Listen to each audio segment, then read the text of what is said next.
নির্বাচনে যে ধরনের বিতর্ক ছিল সে বিষয়ে কিন্তু ওই সময় গণমাধ্যমে সবকিছু প্রকাশিত হয়েছে। সেই সময় আমাদের যে প্যানেল ছিল ছাত্র অধিকার পরিষদের প্যানেল, সেই প্যানেল থেকে ভিপি জিএস সহ আমরা সর্বমোট 11টি পদে আমরা নির্বাচিত হয়েছিলাম, কিন্তু আমাদের মাত্র 2টা পদ ঘোষণা করা হয়েছিল। সেই সময় একটি তদন্ত কমিটি গঠিত হয়। সেই তদন্ত কমিটির কাছে আমি সংক্ষুব্ধ বা ভুক্তভোগী হিসেবে আমি অভিযোগপত্র দায়ের করেছিলাম, তথ্য প্রমাণ দিয়েছিলাম, কিন্তু তারা আসলে কোনো সঠিকভাবে তদন্ত করেননি এবং আমি আসলে প্রতিকারও পাইনি। তো এখন যেহেতু একটি অভ্যুত্থান হয়েছে, এখন নতুন ভিসি মহোদয় দায়িত্ব পেয়েছেন এবং প্রশাসনের পরিবর্তন হয়েছে, তো সেক্ষেত্রে আমি একজন ভুক্তভোগী বা সংক্ষুব্ধ প্রার্থী হিসেবে আমি আজকে একটি অভিযোগপত্র দায়ের করেছি। আপনাদের একটু আমি এটি শোনাতে চাই। মাননীয় উপাচার্য, ঢাকা বিশ্ববিদ্যালয়, বিষয় 2019 সালে অনুষ্ঠিত ডাকসু নির্বাচনের কারচুপির অনুসন্ধান, জড়িত ফ্যাসিবাদের দোসর শিক্ষকদের শাস্তি ও নিষিদ্ধ ছাত্রলীগের ডাকসুর সদস্যপদ বাতিল প্রসঙ্গে জনাব আমি মোহাম্মদ রাশেদ খান, ঢাকা বিশ্ববিদ্যালয়ের ব্যাংকিং অ্যান্ড ইন্স্যুরেন্স বিভাগের 2012-13 সেশন সূর্য সেন হলের সাবেক শিক্ষার্থী, 2019 সালে অনুষ্ঠিত ডাকসু নির্বাচনে আমি জিএস প্রার্থী হিসেবে অংশগ্রহণ করি। উক্ত নির্বাচনে আমার প্রাপ্ত ভোটের সংখ্যা দেখানো হয় 6063টি। সেই নির্বাচনে ঢাকা বিশ্ববিদ্যালয়ের তৎকালীন উপাচার্য মোহাম্মদ আখতারুজ্জামানের ভোট কারচুপির সহযোগিতায় জিএস হিসেবে নির্বাচিত দেখানো হয় নিষিদ্ধ ছাত্রলীগের সাধারণ সম্পাদক গোলাম রাব্বানীকে। ডাকসুর ইতিহাসে রাত 3:30টায় ফলাফল ঘোষণা করে তৎকালীন উপাচার্য মোহাম্মদ আখতারুজ্জামান ছাত্র সমাজের সাথে প্রহসন ও মশকরায় লিপ্ত হন। জাতীয় নির্বাচনের চেয়েও জঘন্য কারচুপিতে লিপ্ত হন শিক্ষক নামধারী এই ফ্যাসিবাদের দোসর ও তার সহযোগী শিক্ষকরা। এমনকি জিএস প্রার্থী গোলাম রাব্বানী ডাকসু নির্বাচনে অংশগ্রহণ করতে কোনো নিয়ম না মেনে উপাচার্য মোহাম্মদ আখতারুজ্জামানের সহযোগিতায় এমফিলে ভর্তি হয়। সে সময় জাতীয় দৈনিকে এ সংক্রান্ত অসংখ্য প্রতিবেদন প্রকাশিত হয়। ডাকসু নির্বাচনে অংশ নিতে নিয়ম না মেনেই এমফিলে ভর্তি হন রাব্বানী। দেশ রূপান্তর প্রকাশ 14 অক্টোবর 2019। এই সংবাদ শুধু দেশ রূপান্তরই না, প্রত্যেকটা গণমাধ্যমেই, প্রথম আলো সহ প্রত্যেকটা গণমাধ্যমে প্রকাশিত হয়েছিল। যেহেতু গোলাম রাব্বানীর ছাত্রত্বই ছিল না ও শিক্ষকদের সহযোগিতায় অবৈধ উপায়ে ভর্তি হয়ে তিনি নির্বাচনে অংশগ্রহণ করেন এবং নির্বাচনের দিন ভোট কেন্দ্র দখল, ব্যালট পেপারে অবৈধভাবে সিল মারা, কৃত্রিম লাইন সৃষ্টি করা, ভোটদানে ভয়ভীতি প্রদর্শন করা সহ নানান কারচুপির সাথে তিনি যুক্ত ছিলেন। এছাড়া নিষিদ্ধ সংগঠনের সাধারণ সম্পাদক হিসেবে অসংখ্য শিক্ষার্থীকে তিনি নির্যাতন করেছেন, ক্যাম্পাসে অসংখ্য হামলার নেতৃত্ব দিয়েছেন। এমনকি কোটা সংস্কার আন্দোলন, নিরাপদ সড়ক আন্দোলনের যে হামলা আপনারা জানেন গণমাধ্যমে প্রকাশিত হয়েছিল, বিশেষ করে কমলমতি শিক্ষার্থীদের উপরে ঢাকা কলেজের সামনে তিনি নেতৃত্ব দিয়েছিলেন হামলার। এক্ষেত্রে আমি তার ছাত্রত্ব ও ডাকসুর পদ বাতিলের দাবি করছি। সে সময়েই সংক্ষুব্ধ প্রার্থী হিসেবে ডাকসু নির্বাচনের কারচুপির অভিযোগে গঠিত তদন্ত কমিটির কাছে আমি লিখিত অভিযোগ দিয়েও আমি কোনো প্রতিকার পাইনি। কারণ ওই তদন্ত কমিটি গঠন করা হয়েছিল ডাকসু নির্বাচনে উপাচার্য মোহাম্মদ আখতারুজ্জামানকে ভোট কারচুপিতে সহযোগিতা প্রদানকারী ফ্যাসিবাদের দোসর শিক্ষকদের সমন্বয়ে।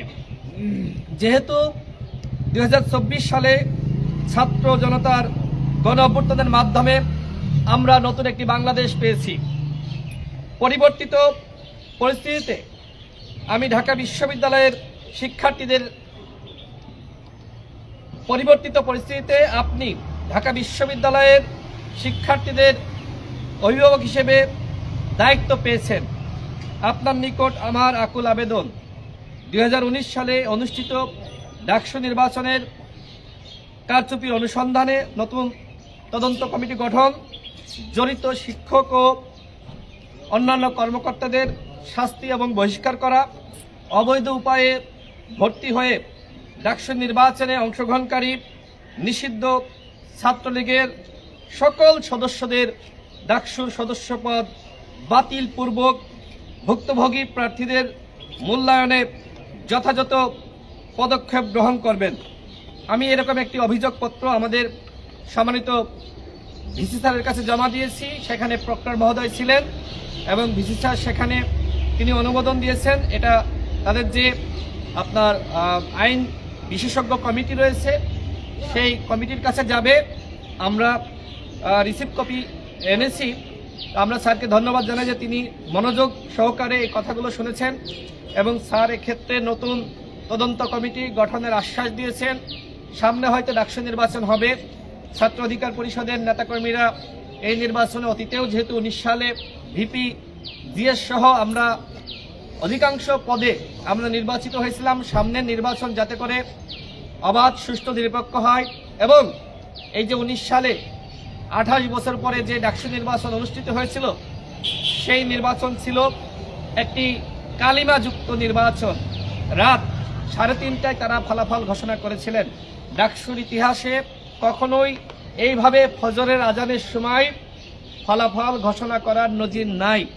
শেখ হাসিনার নির্দেশনায় এই ধরনের ফলাফল ঘোষিত হয়েছিল এবং ওই সময় যারা হলের শিক্ষার্থী ছিলেন তারাও অনেকে আমাকে জানিয়েছে যে রাকিব, তিনি ছাত্র অধিকার পরিষদের ঢাকা বিশ্ববিদ্যালয় শাখার সদস্য সচিব, তিনি নিজেই ওই সময় তিনি আমাদের সাথে ওই সময় রাজনীতি করতেন না, কিন্তু আমাদেরকে জানিয়েছিলেন যে ভাই আপনি নির্বাচিত হয়েছেন। ছাত্রলীগের যারা তার বন্ধু বা আশপাশের যারা ছিল তারাই জানিয়েছে। কিন্তু এই শিক্ষক নামধারী কুলাঙ্গার, এদেরকে আসলে শিক্ষক বললে ছাত্র জনতার রক্তের সাথে বেইমানি করা হবে। এরা কি করলো?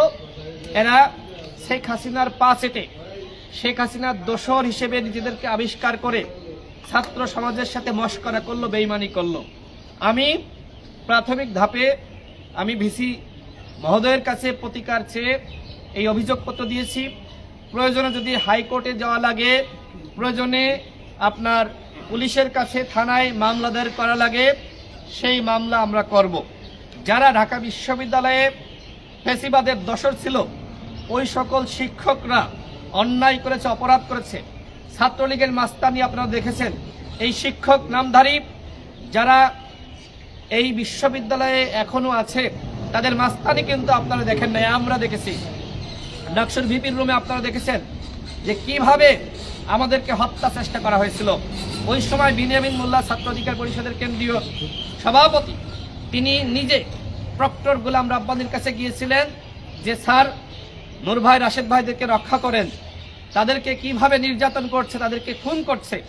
সঞ্জিত এবং সাদ্দামের নেতৃত্বে, ভারতীয় রয়ের এজেন্ট এই সঞ্জিত এবং সাদ্দামের নেতৃত্বে বিনিয়ামিন মোল্লাকে সেখান থেকে বের করে দেওয়া হয়েছিল। আমি স্যারকে অসংখ্যবার ফোন দিয়েছিলাম। এখন আসলে স্যার বলতেও লজ্জা লাগে, তারপরে ওই যে বলতে বলতে অভ্যাস হয়ে গেছে। আমরা মনে করি আখতারুজ্জামান এবং গোলাম রাব্বানী তারা যে অন্যায় করেছে তাদের ফাঁসি হওয়া দরকার। তারা এই বিশ্ববিদ্যালয় শিক্ষার্থীদের সাথে বেইমানি করেছে। এই বিশ্ববিদ্যালয়কে তারা একটি লেজুর বৃত্তিমূলক প্রতিষ্ঠান বানিয়েছিল, যেখানে এই বিশ্ববিদ্যালয় একটি স্বায়ত্তশাসিত প্রতিষ্ঠান। এই বিশ্ববিদ্যালয়ের সিদ্ধান্ত নিবে শিক্ষকরা। এইখানে সিনেট আছে, যেটাকে বলা হয় দ্বিতীয় সংসদ। কিন্তু সেই বিশ্ববিদ্যালয়কে কিভাবে এই কতিপয় শিক্ষক ধ্বংস করেছিল। এই বিশ্ববিদ্যালয়ে অসংখ্য শিক্ষককে অবৈধভাবে নিয়োগ দেওয়া হয়েছে এবং ছাত্রলীগের ক্যাডারদেরকে প্রশাসনিক ভবনে, বিভিন্ন দপ্তরে, একাডেমিক ভবনে চাকরি দেওয়া হয়েছে। আজকে আমি একজন উপাচার্যের সাথেও এই বিষয়ে কথা বলেছি যে ছাত্রলীগের যারা ক্যাডার ছিল, মাস্টার ছিল, গুন্ডামি করেছে, নির্যাতন করেছে, তারা কেউ ঢাকা বিশ্ববিদ্যালয়ে চাকরি করতে পারবে না।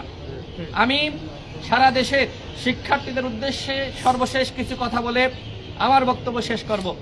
সেটি হলো, একটি অভ্যুত্থান হয়েছে। এই অভ্যুত্থানের নায়ক এদেশের ছাত্র জনতা। আবাবিল পাখির মতন তারা রাজপথে নেমে এসেছিল, জীবন দিয়েছে, সংগ্রাম করেছে, হাসিনা বিদায় ঘটিয়েছে।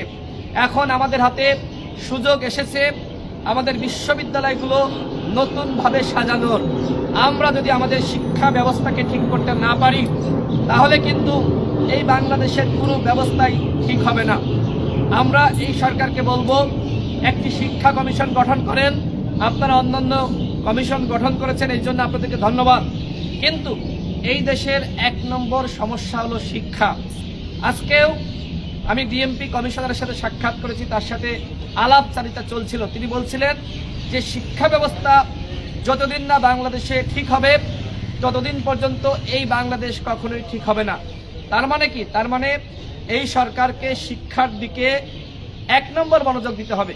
গতকাল দেখলাম যে শিক্ষা উপদেষ্টা বললেন যে এই যে শিক্ষা খাতে এত সমস্যা, এত দুর্নীতি, এত অন্যায়, আমার মাথা হ্যাং হয়ে যাচ্ছে।